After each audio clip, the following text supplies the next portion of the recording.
The shuttle doors opened and Una stepped onto the deck of Threshold Station. Cold air hit her face. The station was massive. It floated in the darkness between 3 star systems, and it was home to the most famous military academy in the galaxy. Una was 24 years old.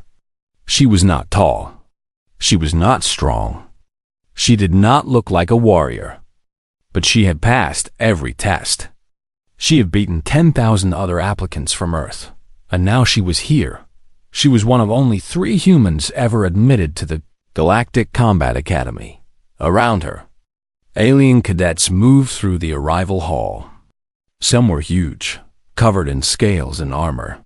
Others were thin and fast, with too many legs or too many eyes. A few had no solid form at all. They floated like smoke. Many of them looked at Una, some with curiosity, most with something else. Something close to pity. Humans were new to the galactic community. Earth had only made contact with other species 15 years ago. In that time, humanity had earned a reputation. They were soft. They were emotional. They died easily. They were not built for war. Una knew what they thought of her. She did not care. A tall creature approached her. It had 4 arms and skin like blue stone. Its eyes were gold. It wore the uniform of an academy guide. "You are the human female," it said.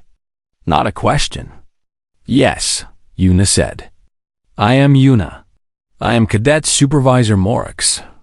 I will take you to your quarters. Follow me." They walked through long hallways.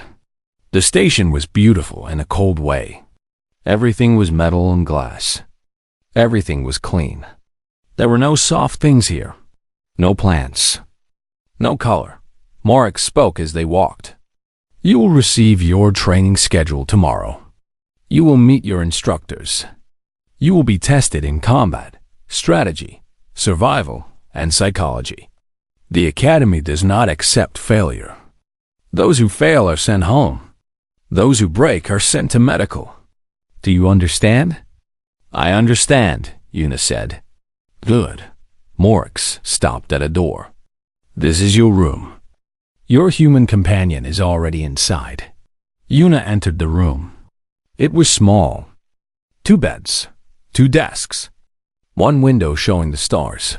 A young man stood by the window. He turned when she entered.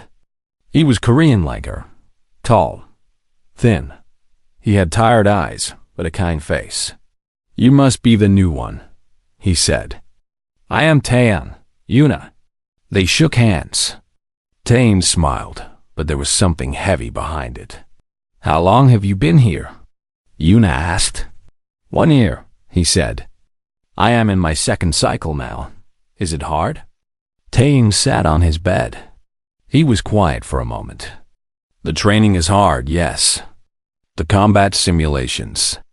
The strategy tests. But those are not the worst part. What is the worst part?" "The psychology program," he said. His voice was low now. "There is an instructor. His name is Varath. He runs a special program.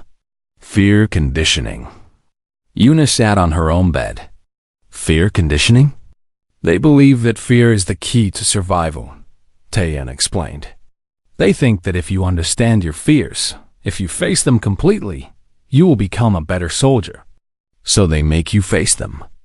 Again and again. In a simulation chamber." "That does not sound so bad," Una said. Taean looked at her. "You do not understand. The chamber reads your mind.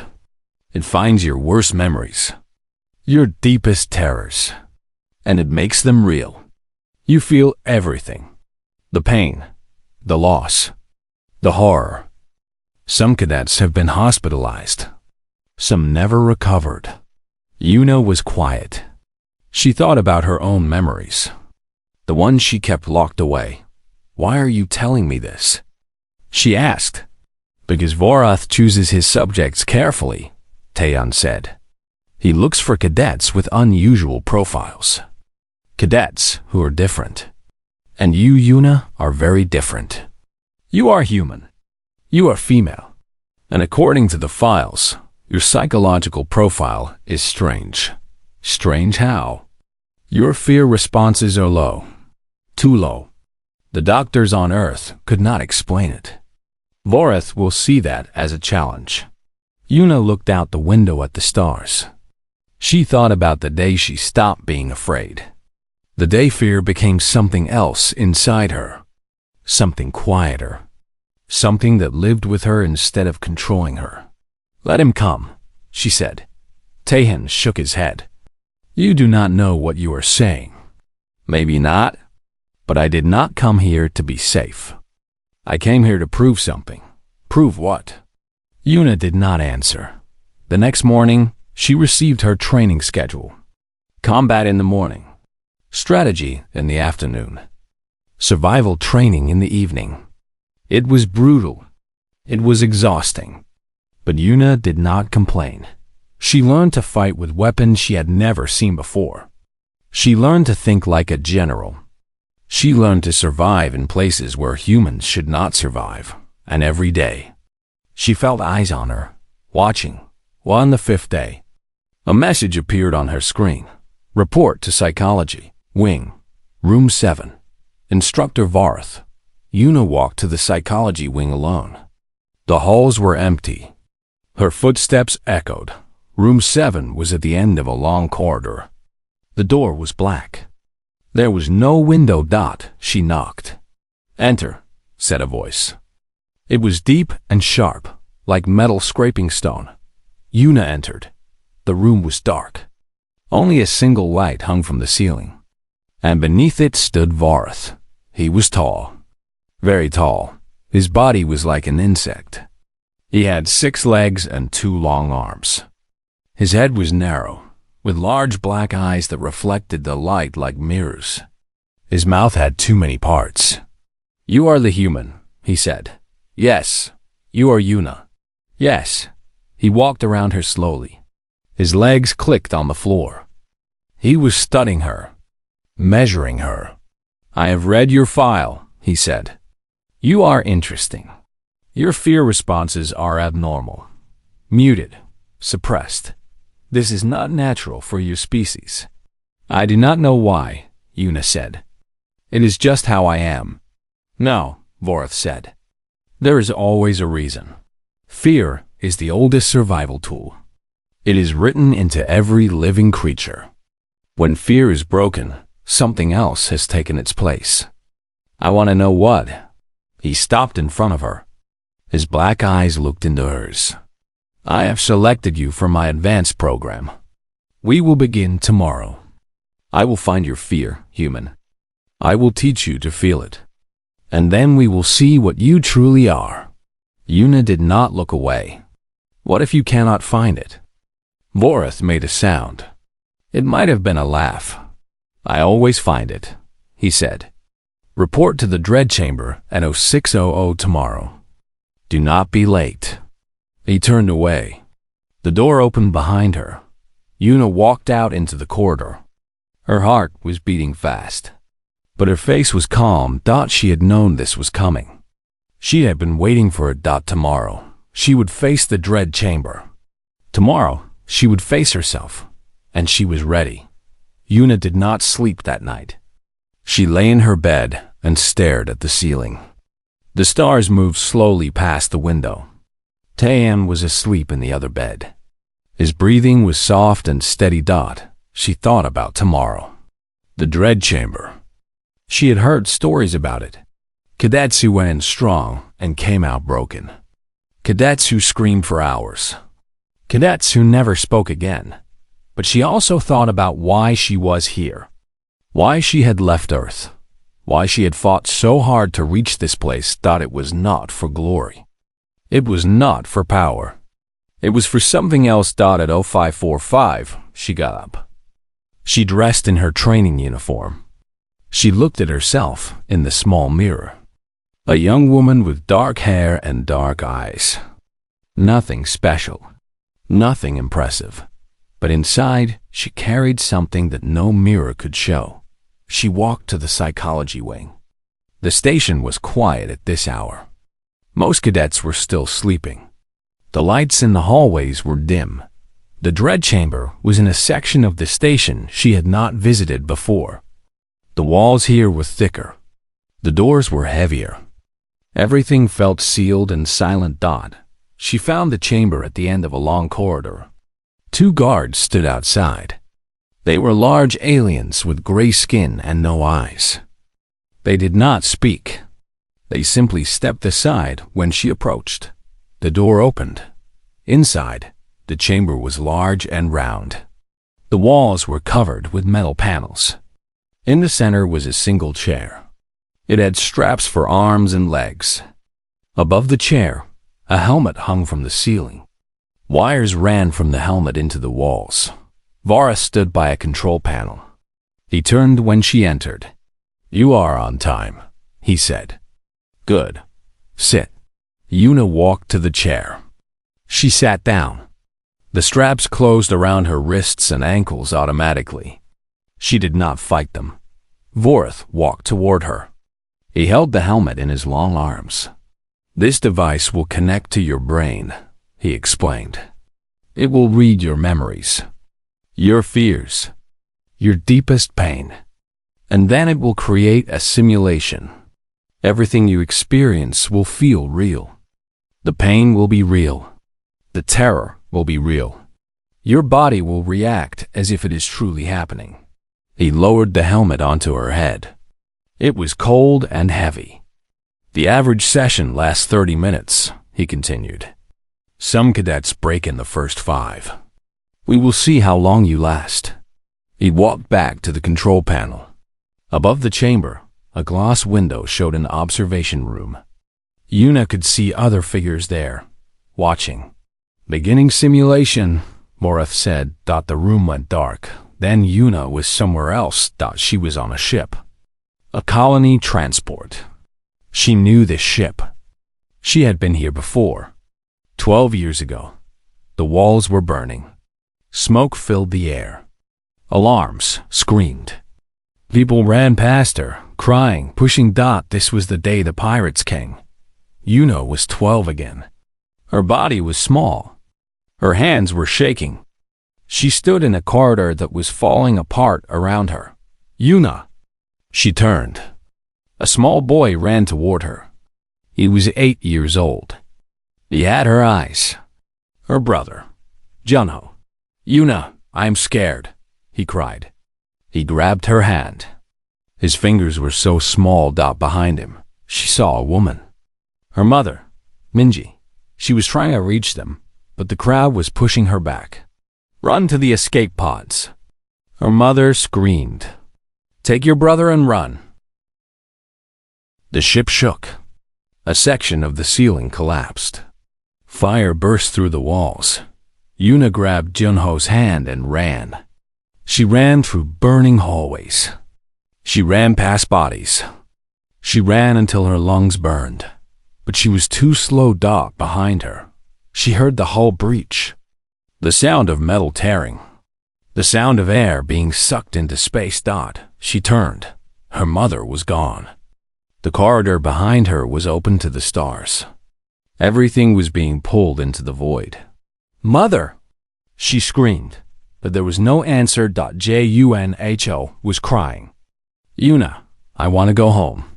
I want mother." She held him tight. She kept running. The escape pods were close. She could see them, but then another explosion hit. The floor split open. Junho slipped from her hand. "Junho!" She reached for him. Her fingers touched his. For one moment, she had him. Then he fell. She watched her brother fall into the fire below. She watched him disappear, and there was nothing she could do. In the observation room, Vorith watched the monitors. The human's vitals were spiking. Heart rate elevated. Stress hormones flooding her system. Brain activity in the fear centers was extreme. This was normal. This was what he expected. But what he saw on the visual feed was not normal. The human girl was crying. Tears streamed down her face. Her body was shaking, but she was not screaming. She was not begging for the simulation to stop. She was walking forward. In the simulation, Yuna moved through the burning ship. Her body remembered the fear. Her heart remembered the pain. But her feet kept moving. She found her brother again. He was standing in a room filled with fire. He looked at her with his young eyes. "Yuna," he said, "why did you let me go?" She walked to him. She knelt down. She took his hands in hers. "I am sorry," she whispered.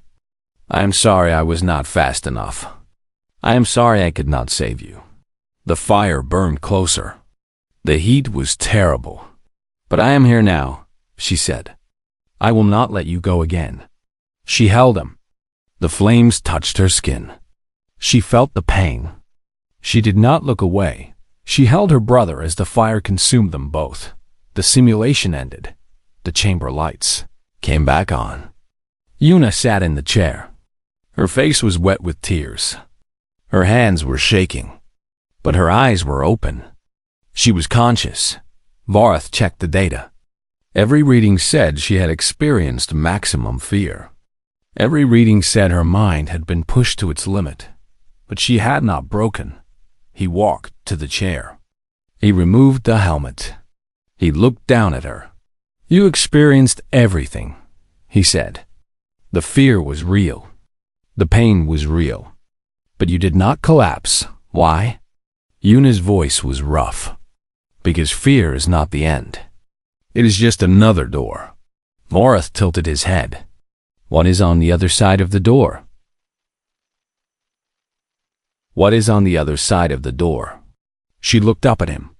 Her eyes were red from crying, but there was something steady in them. Something that should not be there. "I do not know yet," she said, "but I will find out." Vareth was silent for a long moment. In his many years of teaching, he had broken hundreds of cadets. He had watched the strongest warriors fall apart in this chamber, but this human was different. He walked back to the control panel and typed a note into his report. Session results: inconclusive. Subject did not break. Additional sessions required. He looked back at Yuna. She was still sitting in the chair, still breathing hard, still recovering. But she was not defeated. For the first time in a very long time, Vareth felt something he could not name. It was not quite respect. It was not quite interest. It was closer to unease. "You may return to your quarters," he said. "We will continue tomorrow, and the day after, and every day until I understand what you are." Yuna stood. Her legs were weak, but she walked out of the chamber on her own feet. Behind her, Vareth watched her go. He would find her breaking point. He was sure of it. Every creature had one. Every creature could be taught to fear. But as the door closed behind the human girl, a small voice in his mind whispered something he did not want to hear. What if she was different? What if humans were something the galaxy had not seen before? He pushed the thought away. He was a scientist. He dealt in facts. And the facts said that all creatures could be broken. He would prove it. He had to. The weeks that followed were the hardest of Yuna's life. Every morning, she went to the dread chamber. Every morning, Vareth put the helmet on her head. Every morning, she faced a new horror. He made her drown. She felt the water fill her lungs. She felt the panic as her body screamed for air. She sank into darkness again and again. He made her experience isolation. She spent what felt like years alone in empty rooms. No sound, no light, no contact. Just her own mind, slowly eating itself. He made her feel betrayal. She watched friends turn against her. She felt the knife in her back. She saw the faces of people she trusted become the faces of enemies. He made her experience torture, pain beyond anything she had known. Her body torn apart. Her mind pushed past every limit. And through it all, Vareth watched. He recorded every session. He studied every reaction. He was looking for the moment when she would finally break. But that moment did not come. Yuna walked through every nightmare. She felt every pain. She experienced every terror. The readings proved it. Her body reacted to the fear. Her stress levels reached dangerous heights. She was not numb. She was not pretending. She simply refused to stop. After each session, she returned to her quarters. She did not speak much. She barely ate. She slept only when her body forced her to. Tane watched her with growing worry. One night, 3 weeks into the program, he finally spoke. "You need to stop," he said. "You are destroying yourself." Yuna sat on her bed. Her hands were shaking. They always shook now. "I cannot stop." "Why?" Tane moved to sit beside her. "What is worth this? What are you trying to prove?" She was quiet for a long time. The stars moved past the window. The station hummed around them. "When I was 12, she said finally, "pirates attacked my colony ship. My mother died. My brother died. I survived." Tan said nothing. He waited. "For years after, everyone looked at me with pity," she continued. "They said I was lucky. They said I was brave. But I saw what they really thought. They thought I was damaged, broken, a survivor who would never be whole again." She looked at her hands. "And then Earth joined the galaxy. We met other species. And they looked at us the same way. Pity, doubt. They thought humans were weak, soft, prey. Yuna, I came here to prove them wrong," she said. Her voice was steady now. "Not just for me, for all of us. Someone has to show them what humans really are. Someone has to show them that we are not prey." Tan understood then. This was not about pride. This was not about anger. This was something deeper. Something that burned in the core of what it meant to be human. "You cannot save everyone," he said softly. "No," she agreed. "But I can show them we are worth saving." The next day, she returned to the dread chamber. And the day after. And every day that followed. Word began to spread through the academy. At first, it was just whispers. A human was in the fear conditioning program. A human was lasting longer than anyone expected. But as weeks turned into a month, the whispers became louder. Other cadets began to watch Yuna in the hallways. They saw the dark circles under her eyes. They saw the way her hands trembled. But they also saw something else. They saw that she was still walking, still fighting, still showing up. An alien cadet approached Taeyeon one day in the training hall. He was a large creature with green scales and a heavy tail. His name was Rolvax, and he was one of the top fighters in the academy. "Your friend," he said. "The female human. Is it true what they say?" "What did they say?" Taeyeon asked. "That she has been in Vorath's program for 40 days. That she has not broken. It is true." Rolvax made a sound low in his throat. "That is not possible. I was in his program. I lasted 9 days before I broke. And I am Kelvin. We are warriors." Taeyeon shrugged. "She is human." "Humans are soft," Rolvax said. But there was doubt in his voice now. "Maybe," Taeyeon said. "Or maybe you do not know what humans are." The conversation ended there. But Taeyeon saw Rolvax watching Yuna in the dining hall that evening. And he was not the only one. The Academy's leadership had also taken notice. Commandant Ilix was the head of the Galactic Combat Academy. She was an ancient creature, over 300 years old. Her body was thin and pale, almost transparent. She had led the Academy for 60 years. She had seen thousands of cadets come and go. She called Vorath to her office. "Explain," she said. Vorath stood before her desk. His black eyes reflected the light from the window behind her. "The human is resilient," he said. "More resilient than expected. But she will break. I am certain of it. You have been certain for 42 days, Ilix said. Yet she continues. The other instructors are talking. The cadets are talking. This human girl is becoming a symbol. A symbol of what? That is what concerns me. Ilix leaned forward. If she continues to endure, others will see humans differently. They will wonder if perhaps they underestimated your species. With respect, Commandant, that is not my concern. My concern is the science, the study of fear, and I have not yet completed my study. Ilix was silent for a moment. Then she asked, "What do you propose?" Vareth's mouthparts clicked together. The final protocol. The room grew cold. The final protocol has a 40% psychological casualty rate, Ilix said. We have not used it in 3 years. I know, but it is the only way to be certain. The only way to find her limit. And if she survives? Vareth paused. He had not considered that possibility seriously. No one survived the final protocol unchanged. No one emerged from it unbroken. Then, we will have learned something extraordinary, he said finally. Something that could change how we understand humans forever. Ilix thought about this for a long time. The weight of her decision pressed down on her like a physical force. Finally, she spoke. Very well.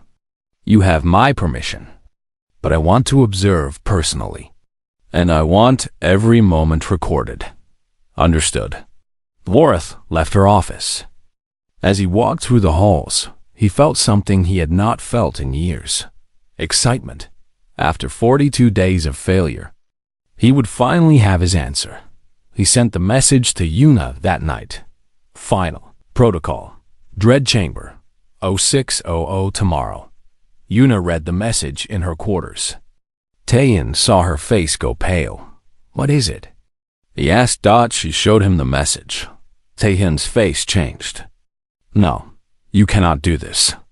The final protocol is different. It is not like the other sessions. People die in there. Not their bodies. Their minds. I know. Then refuse. Tell them no. Yuna stood. She walked to the window. Outside, the stars burned in the endless dark. I cannot refuse, she said. If I refuse now, everything I have endured means nothing. They will say I reached my limit. They will say humans can only go so far. There is no shame in having limits. No, she agreed. But there is something worse than shame. There is silence. If I give up now, no one will remember what I did. They will only remember that I stopped. She turned to face him. I have to finish this. Whatever happens tomorrow, I have to finish. Taeyan wanted to argue. He wanted to stop her. But he saw the look in her eyes. The same look she had carried since the first day he met her. The look of someone who had already lost everything and had nothing left to fear. Then I will be there, he said. In the observation room? You will not be alone. Yuna smiled. It was a small smile. A tired smile. But it was real. Thank you, she said. That night she did not sleep again. She sat by the window and watched the stars. Tomorrow, she would face the final protocol. Tomorrow, she would find out what she truly was. The morning came too quickly. Yuna stood outside the dread chamber. The hallway was silent. The guards watched her with their eyeless faces. Even they seemed to know that today was different. She took a deep breath and walked inside. The chamber had changed. More equipment lined the walls. More wires hung from the ceiling. The chair in the center had been modified. It was larger now. More restraints. More monitors. And the observation room above was full. Yuna looked up and saw them. Vareth stood at the main control panel. Commandant Ilix sat in a chair behind him, her pale body almost glowing in the dim light. Several other instructors filled the remaining space. And in the corner, standing alone, was Taeyan. He pressed his hand against the glass when their eyes met. She nodded to him. Then she walked to the chair and sat down. Vareth spoke through the speakers.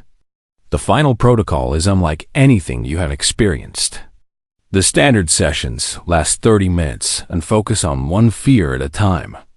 The final protocol lasts for a subjective 72 hours. In reality, only 12 minutes will pass. But in your mind, you will experience 3 days. Yuna said nothing. She waited. During those 3 days, you will face all of your fears. Not one at a time. All of them. Together. You will experience death repeatedly. You will watch everything you love be destroyed. You will feel every pain, every loss, every horror that your mind can create. He paused. 40% of cadets who enter the final protocol suffer permanent psychological damage. Do you understand? Yes, Yuna said. Do you wish to proceed? She looked at the glass above. She saw Tan's face. She saw the fear in his eyes. Fear for her. Yes, she said. The restraints locked around her arms and legs. The helmet lowered onto her head. It was heavier than before. Colder Vareth's voice came through one more time. Beginning final protocol.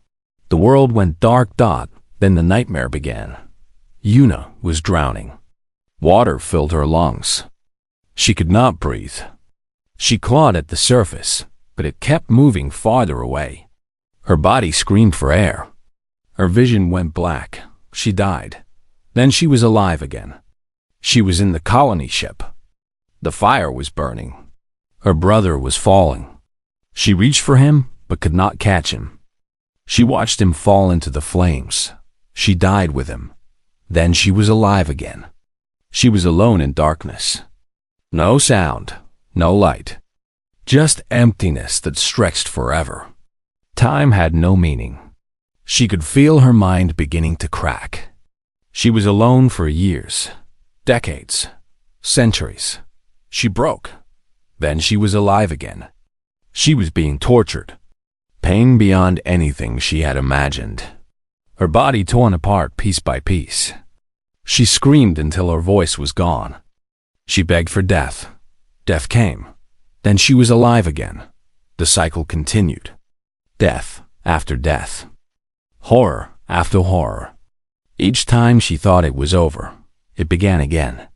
Each time she thought she had reached the end, there was more. She drowned 100 times. She burned 1,000 times.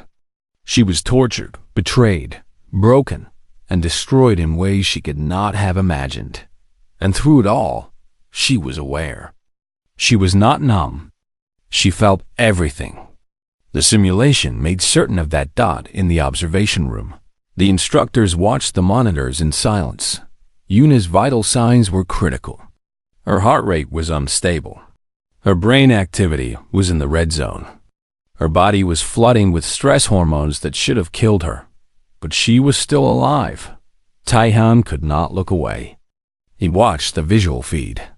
He saw Yuna dying again and again. He saw her scream. He saw her cry. He saw her beg for it to stop. He had never seen anything so terrible. Commandant Ilix leaned forward in her chair. Her pale eyes were fixed on the screens. How long has it been? 8 minutes, Vareth said. She is at the 56-hour mark subjectively. Her vitals are critical. Yes, but she is still conscious. Still experiencing. Ilix said nothing. She watched in the simulation. Yuna was dying again. This time, she watched Earth burn. She watched the cities she knew crumble into ash. She watched billions of humans die. She watched her entire species be erased from the universe, and then she watched Tain die.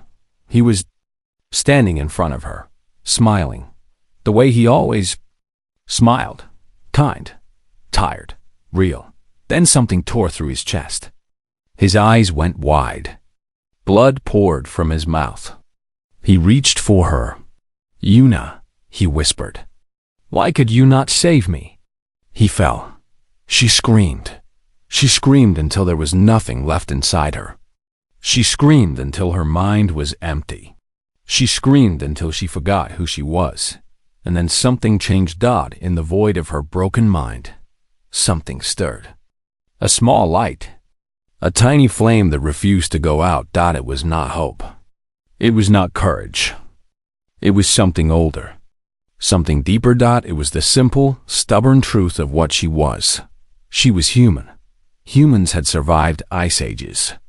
They had survived plagues. They had survived wars that killed millions. They had crawled out of caves and built cities. They had looked at the stars and said, "We will go there."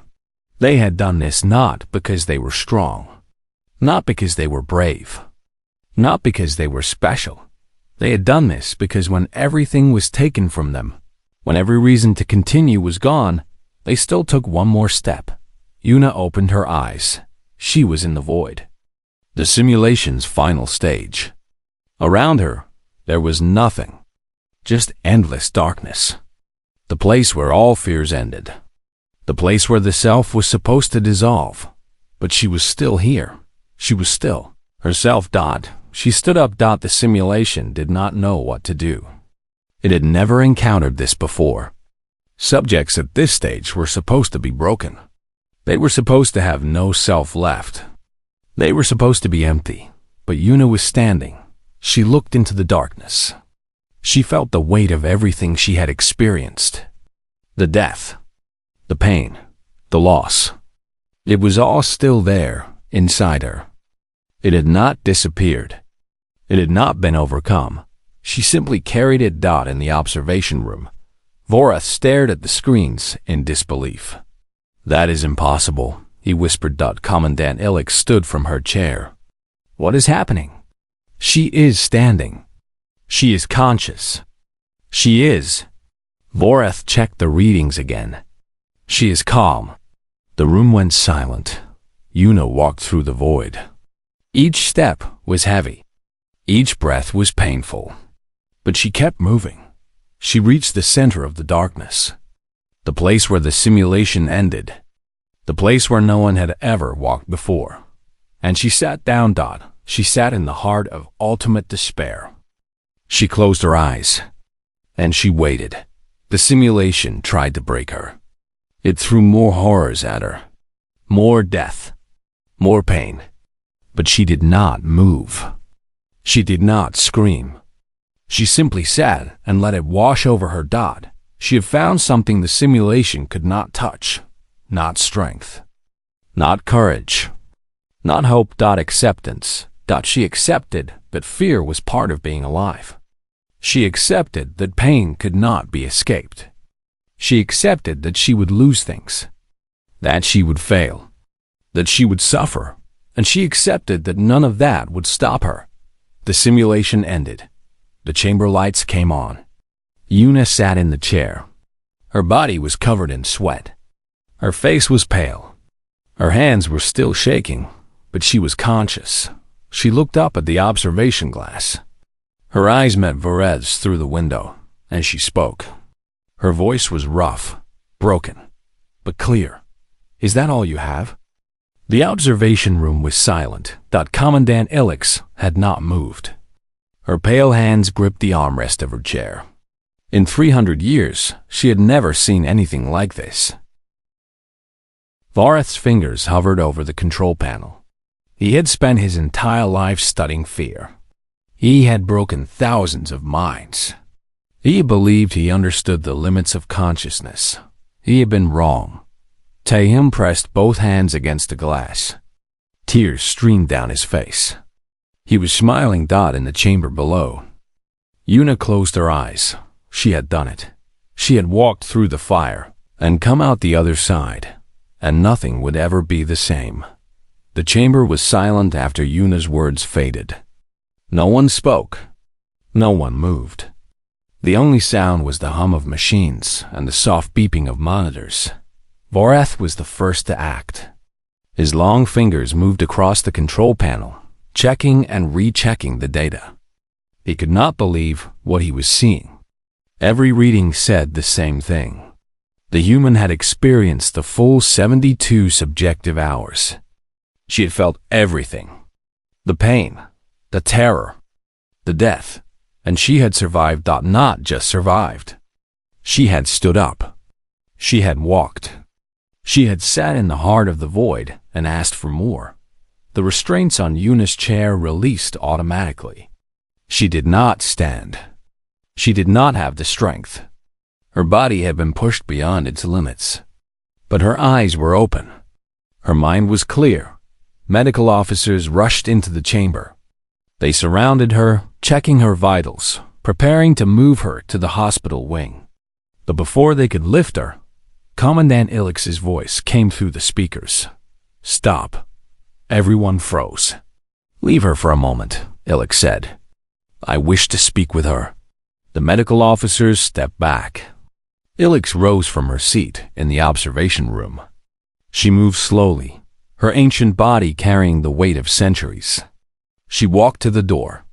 She walked down the stairs. She entered the chamber. Yuna watched her approach. The commandant's pale form seemed to float across the floor. Her eyes were deep and dark, like windows into something vast and old. Ike stopped in front of the chair. She looked down at the human girl. For a long moment, neither of them spoke. "How do you feel?" Ilix finally asked. Yuna thought about the question. Her body hurt. Her mind was exhausted. She had lived through things that should have destroyed her. "Tired," she said.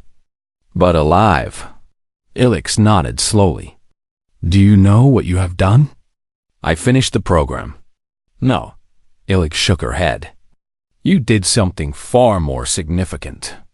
You showed us something we did not want to see." Yuna did not understand. "What did I show you?" Ilix was quiet for a moment. When she spoke again, her voice was softer, almost afraid. "We built this program because we believed fear was universal. We believed that every creature, no matter how strong, could be broken if you found the right fear. We believed this because we needed to believe it. If we could understand fear, we could control it. We could use it. We could be safe." She paused. "But you have shown us that humans are different. You feel fear just as deeply as any species. Perhaps more deeply. But you do not stop when you feel it. You carry it with you and keep walking." Yuna thought about this. "Is that not what everyone does?" "No," Ilix said. "It is not. Most species, when they face true terror, either become numb or they break. Their minds shut down the pain to protect themselves. But humans do not do this. You feel everything. And yet, you continue." She leaned closer. "Do you understand how frightening that is?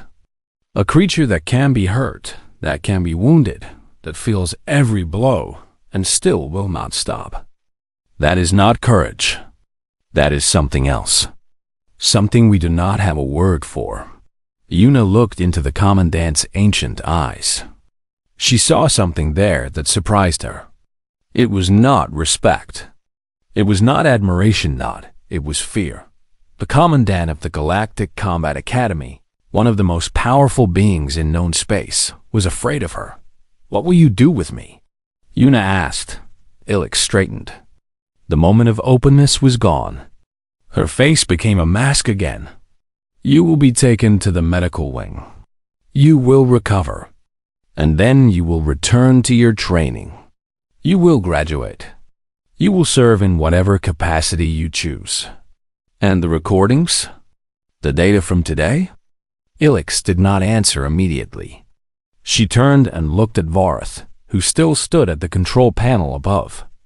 Their eyes met. "That," she said, "is a matter I must discuss with Instructor Varth." She walked out of the chamber. The medical officers moved in. They lifted Yuna onto a floating stretcher. They carried her away. She slept for 3 days. When she woke, Taeyeon was sitting beside her bed. The medical wing was quiet. The lights were dim. "You are alive," he said. He was smiling, but his eyes were red. He had been crying. "I am alive," she agreed. I watched the whole thing. I saw everything. His voice shook. I do not know how you did it. I do not understand. Yuna looked at the ceiling. She thought about the void, the darkness, the moment when she decided to stop running and just sit. I do not fully understand it either, she said. But I learned something in there. Fear is not the enemy. Fear is just information. It tells you what matters, what you have to lose, what you cannot bear to give up. She turned her head to look at him. The trick is not to make the fear go away. The trick is to feel it and move anyway. Taean nodded slowly. He did not fully understand. Maybe no one could fully understand unless they had been there. But he believed her. In Commandant Ilix's office. A very different conversation was taking place. Vorath stood before her desk. His black eyes reflected the stars through the window. He was holding a data chip, the complete recording of Yuna's final protocol session. I wish to publish my findings, he said. This is the most significant psychological discovery in a century. The implications for our understanding of consciousness, of fear, of human resilience, they are enormous. No, Ilix said. Commandant, with respect, this data belongs to the scientific community. The galaxy has a right to know. The galaxy, Ilix said slowly, is not ready to know. She stood and walked to the window. Outside, the stars burned in the endless dark. Somewhere out there, trillions of beings lived their lives, fought their wars, built their civilizations. None of them knew what had happened in the Dread Chamber today. If this recording is released, she continued, everything changes. Every species in the galaxy will see humans differently. They will no longer think of them as soft or weak or prey. They will think of them as something dangerous, something unpredictable. Is that not a good thing? Vorath asked. If other species respect humans more. Respect? Ilix turned to face him. No, Vorath. They will not respect them. They will fear them.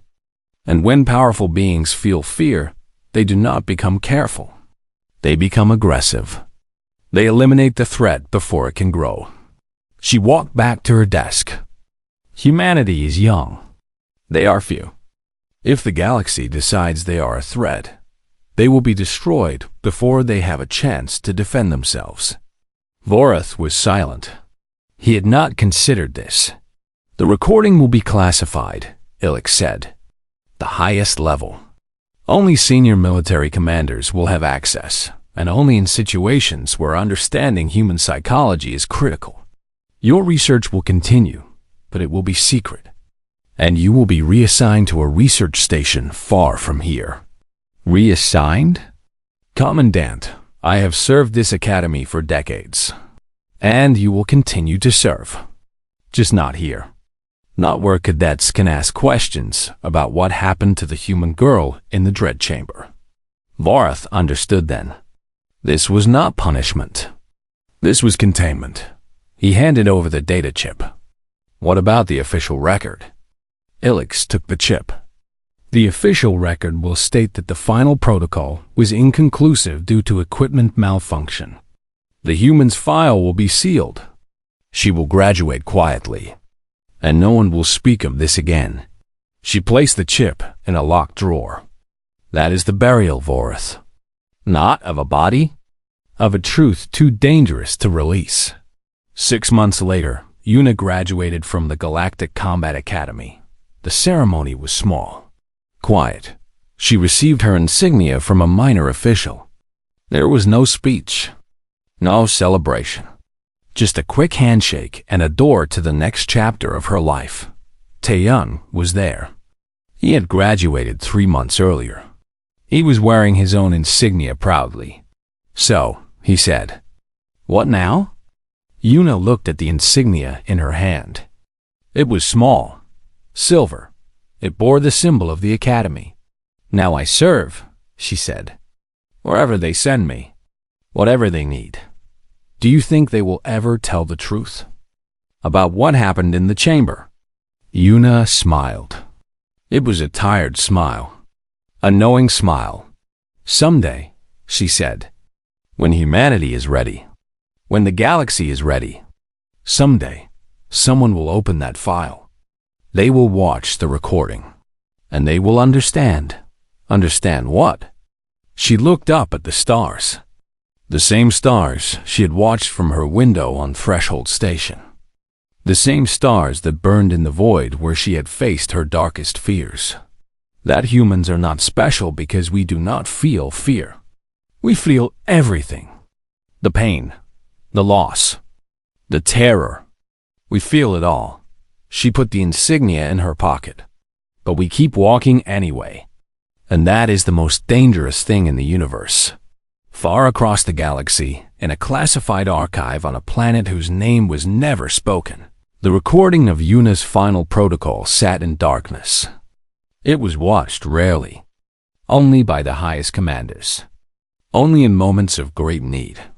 But every one of them who watched it came away changed. They had seen something they could not forget.